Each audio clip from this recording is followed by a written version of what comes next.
आप लोगों ने बैंक नोट पर मैं धारक को 100 रुपये अदा करने का वचन देता हूँ यह लिखा देखा होगा, पर कभी आपने ये सोचा है कि इस लाइन का मतलब क्या है? इस लाइन का मतलब जानने से पहले थोड़ा आरबीआई का इतिहास जान लेते हैं। भारत में सन 1935 से पहले मुद्रा छपाई की जिम्मेदारी यानी पैसों की छपाई की जिम्मेदारी भारत सरकार के पास थी। भारतीय रिजर्व बैंक की स्थापना 1 अप्रैल 1935 को भारतीय रिजर्व बैंक अधिनियम 1934 के तहत की गई थी। इसका मुख्यालय मुंबई में है। भारतीय रिजर्व बैंक को भारतीय रिजर्व बैंक अधिनियम 1934 के आधार पर करेंसी मैनेजमेंट का कार्य दिया गया था। भारतीय रिजर्व बैंक अधिनियम की धारा 22 रिजर्व बैंक को नोट जारी करने का अधिकार देती है। भारत में नोटों की छपाई का काम न्यूनतम आरक्षित प्रणाली यानी मिनिमम रिजर्व सिस्टम के आधार पर किया जाता है। यह प्रणाली भारत में 1957 से लागू है।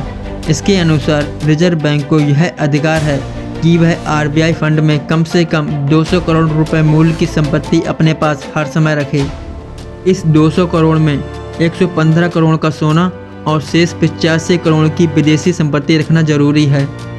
इतनी संपत्ति रखने के बाद आरबीआई देश की ज़रूरत के हिसाब से कितनी भी बड़ी मात्रा में नोट छाप सकती है, हालांकि उसे सरकार की अनुमति लेनी होती है। अब मेन मुद्दे पे आते हैं।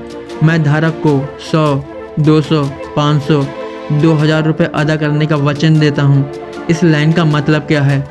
किसी भी नोट पर रिजर्व बैंक ऑफ इंडिया यह कथन इसलिए प्रिंट करती है क्योंकि वो जितने रुपए का नोट छापती है उतने रुपए का सोना वह अपने पास रिजर्व कर लेती है।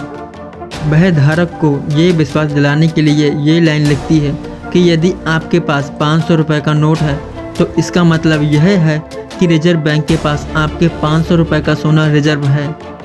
इसी तरह अन्य नोटों पर इस लाइन को लिखने का मतलब ये है कि जो नोट आपके पास है आप उस नोट के धारक हैं और उसके मूल्य के बराबर आपका सोना रिजर्व बैंक के पास सुरक्षित रखा है और रिजर्व बैंक वो सोना उस नोट के बदले आपको देने के लिए वचनबद्ध है।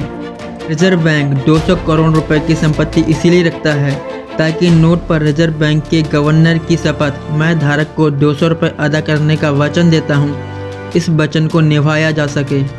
किसी भी विशेष स्थिति जैसे गृह युद्ध, विश्व युद्ध या कोई भयानक प्राकृतिक आपदा, मंदी या अत्यधिक महंगाई इत्यादि में आरबीआई को डिफ़ॉल्टर घोषित नहीं किया जा सकता।